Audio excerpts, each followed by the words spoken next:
E aí, povo que gosta de videogame, hashtag seus lindos, bem-vindos ao Gamepédia, o programa que toda semana explica novos paranauês de videogame pra você manjar mais de paranauê. E o tema dessa semana foi difícil, eu confesso. Porque eu falei pra você que eu ia falar de mitologia, você lembra disso? Eu lembro. Mas, em jogando The Order 1886, né, o game novo, eu descobri que tinha muitos temas e todos legais. Tipo, era vitoriana, legal. Tipo, gente que vive mais do que devia, legal. Tipo, monstros, legal. Tipo, lenda arturiana, legal. Tipo, steampunk. E daí, pra decidir qual deles eu ia fazer, eu pensei em você, sim, em você que mandou e-mail e pediu pra mim, por favor, fala de steampunk. Então esse é o nosso tema de hoje, steampunk. Você decidiu, aqui pra você. Vamos lá. Steampunk é um gênero que começou ali na literatura, que mistura ficção e fantasia.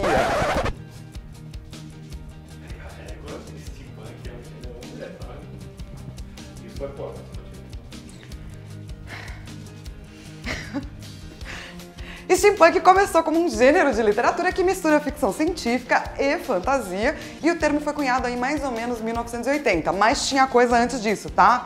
Diz tipo Júlio Verne, Mary Shelley, tinha contos da década de 60, da década de 1970, mas como o termo foi cunhado em 80, era porque naquela época a galera tava fazendo o steampunk muito vindo do cyberpunk. Então é isso. Porque nos steampunks a gente fala de um tempo antigo, mas que a tecnologia avançou de um jeito diferente. Então o que acontece é, você tem anacronismos. Você, na época lá onde vitoriana, você tem um monte de gente viajando de trem a vapor, ou mechas, ou coisas muito loucas. Você pode ver em filmes como, por exemplo, De Volta pro Futuro 3? Pode ser, né?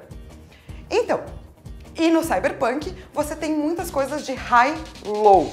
High-low não é moda, apesar de funcionar para moda. Mas high-low na literatura significa high technology, low way of life.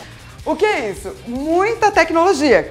Significa que a tecnologia avançou e você deveria viver susse. Todo mundo deveria viver bem e feliz com essa tecnologia nova. E low way of life, que na verdade, por conta dessa banda de tecnologia, todo mundo devia viver bem e feliz. Mas não é o que acontece. As pessoas estão tadinhas, pobrezinhas, jogadas nos esgotos, cheios de doença, passando mal. É muito triste o que fazem com as pessoas. E quando o cyberpunk ficou assim muito forte, a galera começou a fazer contos sobre o passado. E aí criou-se o steampunk, que é um gênero muito lindo. Hoje em dia, claro, as histórias são bem mais variadas, tem um pouco de tudo, tem terror, já passaram por um passado bem passado, inclusive, e eu gosto muito dessas misturas, e é por isso que eu gostei bastante dessa coisa do 1986. É claro que existe uma lista enorme, eu digo gigante, de jogos de videogame que tem como inspiração steampunk, e a gente vai colocar eles aqui pra você ficar feliz que todos os seus joguinhos foram contemplados. Vai!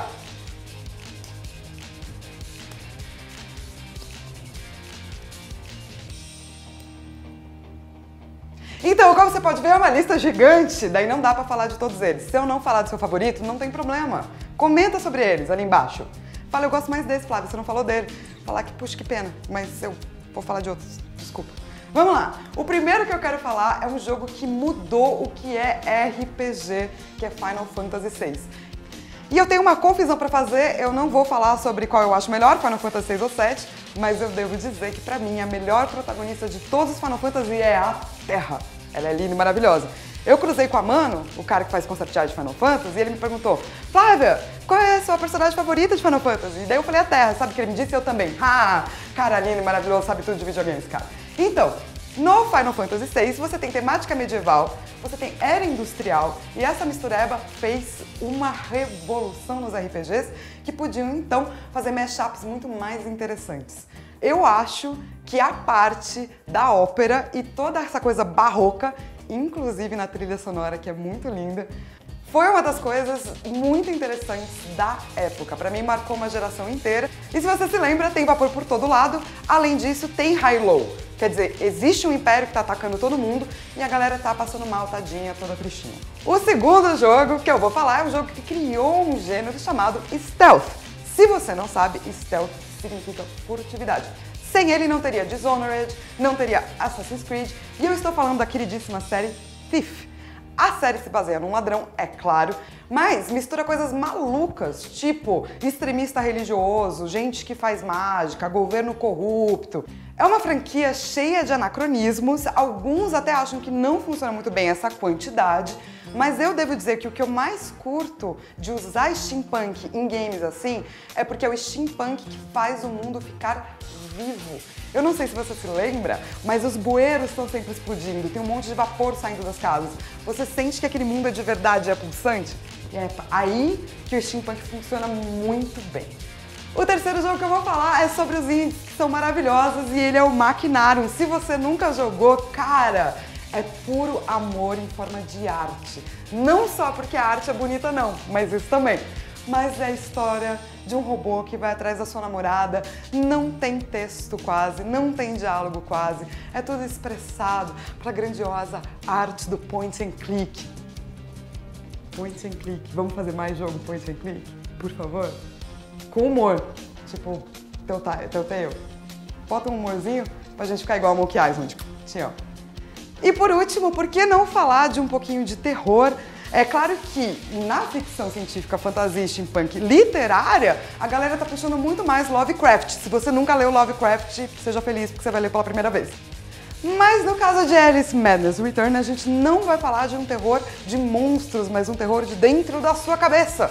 Com pitadas de gótico, o jogo vai fazer uma viagem para dentro do inconsciente da Alice, que é todo tadinho, todo passa mal, e ela se perdeu. Então quando ela volta para a Terra das Maravilhas, não é bem lá aquelas maravilhas, mas eu vou dizer que é uma das artes conceituais mais bem feitas que eu já vi na vida. Tem brasileiro, inclusive, tá? Que participou.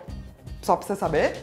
E eu gosto muito de especialmente as cenas e as fases que tem a ver com os relógios e com os vapores, que tem mais a ver com o steampunk. É o melhor figurino do jogo. Inclusive, se você faz acessório, roupa, steampunk, me liga, tá? Porque eu já acho que você é incrível a priori, porque eu acho isso tudo muito bonito. E Alice Madness Returns faz assim, traz um pouco de terror com um pouco de steampunk. Eu acho que mashups são muito importantes pra gente poder avançar os gêneros de videogame. E agora que você já viu pelo menos alguns dos exemplos, lembra de toda aquela lista e me conta qual é o seu jogo favorito. E se você também quiser, me conta qual é a sua obra de steampunk favorita, por que não? Se você é como eu e gosta de olhar para as coisas de uma perspectiva histórica, porque eu sou meio assim, meio estranho, meio nerd, então a minha dica da semana é pra você. Pra você. Se você nunca leu o Júlio Verne, vai fundo, querido, lê 20 Mil Léguas Submarinas, que pra mim é um dos livros mais seminais que vai influenciar o movimento steampunk, tenho dito. E eu adoraria também agradecer a todas as pessoas muito lindas e maravilhosas, essa galera que tá apoiando o IGN, mesmo antes dele começar a beijoca pra vocês no coração. Selo de amor, carinho, felicidade. É. Tchau. O diretor mandou eu dar tchau.